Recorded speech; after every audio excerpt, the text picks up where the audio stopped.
O pastor, você entrou, conforme você estava respondendo a dúvida do André, você citou um ponto que me lembrou de uma dúvida. Qual que é a diferença entre uma ministração de louvor e uma ministração musical, um show musical convencional, assim, que a gente vê, sei lá, no Lollapalooza da vida e tudo mais? Ó, talvez a minha resposta vai fugir um pouquinho do padrão. Talvez. Porque eu tenho uma visão um pouco diferente do que alguns pastores e alguns líderes religiosos têm. Eu não estou criticando, minha intenção não é essa, nem dizer que eu tenho uma verdade absoluta, mas eu tenho que entregar aquilo que eu vivo, aquilo que eu entendo. Para mim, a música ela é uma expressão de quem você é. Né? Então, se você é cristão e você toca com um propósito de dar o seu melhor, e o seu propósito, ao mesmo tempo, também é adorar a Deus e servir a Deus, você pode pegar o seu violão e tocar num shopping uma música chamada secular. Você pode tocar a vida das pessoas da mesma forma, porque Deus ele vai te usar através do dom que ele te deu. Então, eu acho assim, porque tem gente que demoniza, tem gente que acha que o músico, ele só pode tocar, o musicista, ele só pode tocar música de igreja. Se ele tocar uma outra música que não é de igreja, pronto, está em pecado, ele vai para o inferno. Eu não acredito nisso. Eu não acredito nisso. Para mim, música é uma expressão de quem nós somos e Deus ele recebe essa expressão independente da forma, independente do lugar. Ok. Então, essa é a primeira observação. Só que, respondendo a sua pergunta, o que vai diferenciar, eu acho que na verdade, a grande palavra, a grande sacada desse bate-papo, é o propósito, é o objetivo. Assim, eu posso louvar a Deus através de uma música romântica que eu dedico para minha esposa. No primeiro dia em que minha filha estava em casa, né, ela nasceu, ficou até segunda-feira de manhã no hospital, na segunda-feira ela foi para casa. A primeira coisa que eu fiz quando ela chegou em casa, que ela acordou, eu coloquei ela na cama, eu peguei o violão e comecei a tocar uma música falando para ela o quanto ela era presente de Deus na minha vida, o quanto ela era resposta de oração. A música não era para Deus, a música era para ela, mas eu louvava a Deus através da vida dela. Mas o que vai determinar o grande propósito, a diferença, é a forma como você faz, né? É para quem você direciona isso. Não tem problema nenhum você tocar em vários aspectos, né? Mas quando nós estamos no momento de louvor, nosso objetivo, ele vai, e aí eu vou fazer até um jogo de palavra aqui, né? Ele vai além da música. Ele não se limita só a tocar, só o prazer de fazer melodia. Ele tem algo a mais, que é levar as pessoas para mais próximo de Deus e levar o louvor das pessoas para diante de Deus. Então, é o propósito, né? Eu não posso dizer, por exemplo, que se eu pegar... vou dar um exemplo, outro exemplo, né? Eu acho que a minha vida, ela sempre tem que estar aí para eu dar exemplo. Quando eu aprendi a tocar dentro da igreja. E aí, teve um tempo da minha vida em que as coisas na minha família ficaram meio conturbadas, e apesar de eu sempre estar na igreja, a igreja, durante um bom tempo, não esteve em mim. Durante 1 ano e meio, eu fiquei afastado da igreja, mesmo indo na igreja todo domingo. E nessa época, que eu já sabia tocar violão, às vezes eu pegava o violão, é meio sinistro o que eu vou dizer aqui agora, eu pegava o violão, eu pegava a minha turma do rock, e a gente pulava o muro do cemitério à noite, escolhia um túmulo bem bacana, e sentava no túmulo e começava a tocar algumas músicas.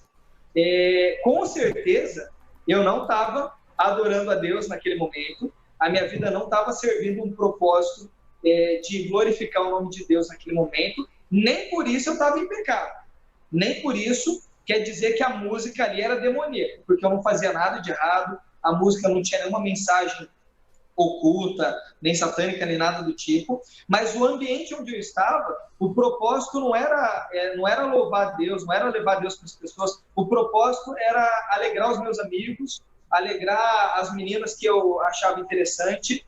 Então, naquele momento, eu só estava tocando, né? Agora, quando eu entendo que a minha música é uma expressão de quem eu sou hoje, tudo que eu faço com ela eu louvo a Deus. Então, é esse propósito, sabe? Eu não sei se ficou claro, não sei se deu para entender, mas é o objetivo, é o que você coloca do seu coração na música, o objetivo pelo qual você está fazendo. Nossa, ô pastor, para mim isso aí ficou muito claro. E é exatamente como. É muito doido, porque sempre quando você passa aqui em casa, a gente começa a fazer essas conversas que a gente fica horas e horas e tal. Tem várias coisas que eu tenho na minha mente que, tipo, eu não tenho nenhum embasamento, mas eu acho que são assim, sabe? Tipo, aí quando eu ouço você falar, eu falo, é isso que eu acho, mas eu não consegui encaixar as coisas. Esse seu primeiro ponto foi exatamente isso. E o lance que você falou no final e tal, sobre até que você citou além da música, foi daí que veio o nome. Tanto que a gente não tem, tipo, não exclui música secular, né, chamada secular, para os alunos. A gente ensina quando o aluno gosta, quando o aluno pede. Até que no recital da semana, do final de semana passado, teve várias músicas seculares. Teve Paramore, teve o Dani escolheu Lionel Rich. Então, tipo, teve de tudo. Teve de tudo. E foi incrível o recital, foi maravilhoso. E isso não tira, tipo, teve de...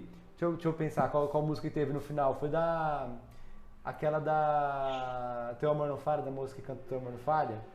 Sim. Lívia Soares. Lívia Soares. Lívia Soares. Uma música dela teve também junto. Então, tipo, eu acho que isso tudo não tira a presença de Deus do rolê todo, porque eram crianças tocando, a música estava dando o seu melhor, estava aprendendo a tocar, e era uma música que gostavam, e eu acho que foi realmente uma bênção, é tudo isso que você falou, eu concordo 100%. E o nome veio disso, né? Que é além da música. Eu tenho comigo, pode não fazer sentido, eu posso falar a maior bobagem aqui, pastor, mas é uma coisa que eu sempre pensei nisso. Aí se eu estiver falando bobagem, você já fala que eu já aprendo na hora. Ou não também, mas eu vou aprender. Às vezes demora um pouquinho para encaixar na cabeça. Mas uma coisa que eu tenho sempre em mente é que para mim a música completa, ela é dedicada a Deus. Ela é uma música de adoração, porque eu acredito que a música tem muito poder na nossa vida. E assim como a música do Djavan tem poder de nos emocionar, de nos fazer apaixonar, desses sentimentos e tudo mais, eu acredito que a música dedicada a Deus e a música para Deus mesmo, louvor e tal, ele pode realmente fazer milagre. Eu acho que é natural, a música tá aí, é como falar. É uma ferramenta nossa. A gente pode ter muito palestrante que falando traz você a emoção, falando faz você comprar um curso de 30 milhões de reais, falando te convence a várias coisas, mas é diferente de uma pregação, por exemplo. Você acha que eu estou viajando muito? Sim. O que você acha? Eu acho assim, ó, eu concordo plenamente, André, plenamente com o que você disse, que na verdade existe uma perseguição muito grande com a música. Parece que assim, que só a música que é algo que tem que ser dedicado 100% a Deus, para as pessoas. Né? Então, assim, eu posso ir para o cinema e assistir o filme dos Vingadores, mas eu não posso ouvir Legião Urbana. Né? Em que os Vingadores falam de Deus para mim? Nada. Em que o Legião Urbana fala de Deus para mim? Nada. Mas eu, quando assisti o filme dos Vingadores, eu não vou aqui dar spoiler, porque talvez tenha alguém que não assistiu, eu consegui olhar para o filme dos Vingadores e tirar uma mensagem cristã, algo que falou no meu coração. Assim como várias vezes no rolê, quando eu não estava na igreja, Deus usou músicas que não eram da igreja para falar que ele me queria de volta na igreja. E aí as pessoas têm essa ideia, não, eu posso assistir o filme que eu quiser, eu posso assistir a novela que eu quiser, eu posso comer a comida que eu quiser, eu posso vestir a roupa que eu quiser, mas música eu só posso ouvir se for música que fala de Deus. E isso é um erro muito grande. As pessoas atribuem falando, não, porque eu cresci ouvindo isso, por exemplo, que o rock era do diabo, que ouvir rock era do Satanás, que assim, o coral nasceu no céu, e o solo de guitarra nasceu no inferno. E detalhe, eu sou a terceira geração de metodista, terceira geração cristã. A minha família, os meus avós, na verdade é a quarta. Os meus bisavós, os meus avós, os meus pais e eu. E eu cresci ouvindo Kiss, cresci ouvindo Queen, cresci ouvindo Scorpion, e nunca isso me afastou de Deus. Pelo contrário, toda vez que eu ouvia, e eu chegava no louvor, eu ficava pensando, por que eles não colocam no louvor, eu venho de uma igreja bem tradicional, por que eles não colocam no louvor um baixo, uma bateria, uma guitarra? E para mim sempre foi algo natural. Por quê? Porque Deus, ele criou todas as coisas. E o homem, ele tem o poder de usar como Deus criou ou usar de uma forma ruim.